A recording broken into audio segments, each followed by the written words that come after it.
We're going to be looking at an important topic, that is looking at the analytics of your app. So when you log in, you should then go on to the left bar, scroll to the bottom, and there's this analytics option right here. To launch an app is one thing and keeping it going is another. And analytics helps you in making sure that your app keeps doing well by making informed decisions. So let's look at what we show up under analytics. So here are multiple numbers that get thrown up. Let's just quickly look at some of these numbers. The first up is the total payments that have happened on your app till date. Right? This is by far the most interesting number and the most important number. Don't let anybody tell you anything otherwise.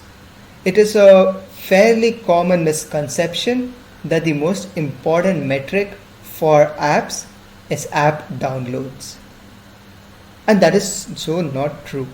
That is something that we've been spoiled with because of the existence of free apps. But in your case, since you're going to be selling content, you're going to be actually making sales, the most important thing that you need to be tracking is your payments. Nothing else matters as long as this number is going up.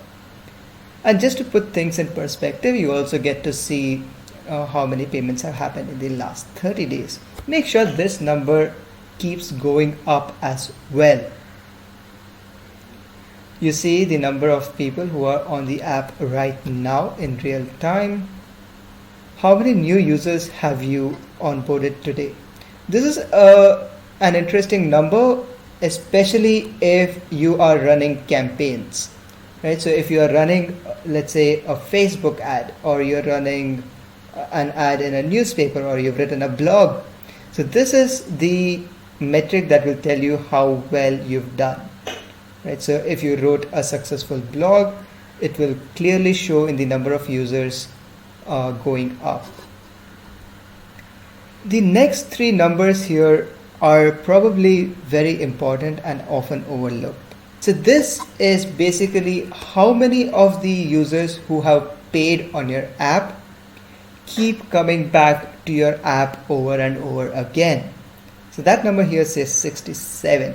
Number is the division of your daily active users divided by the monthly active users.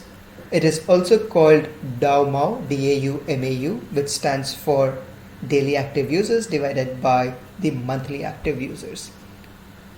This number typically should always be greater than 20%. If you're doing higher than 20%, you're doing really well. And then you also have retention for the signed in users and retention for all the users. These two numbers are going to be typically lower than your paying users, and that is completely okay. Right now in this dummy example, this number is higher, but this will usually not be the case.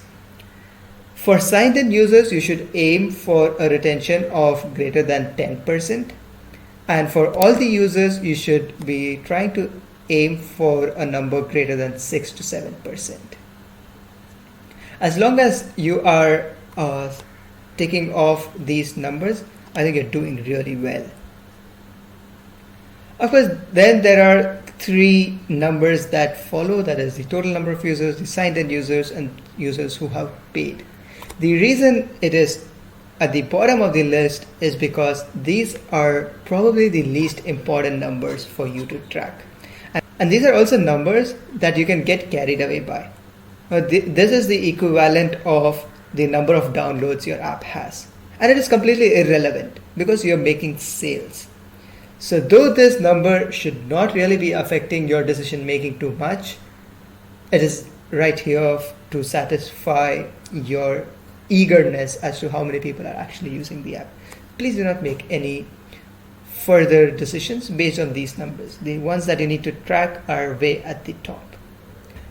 And the last thing that we need to look at is the payment reports. So along with the payments number that you see over here, you have a link to a detailed report. You can tap on that. And right here, you can download the report of all the people who have ever made a payment on your app along with what they have paid for. This is a downloadable in the form of an Excel sheet, and you can use that to analyze things even further. Thank you.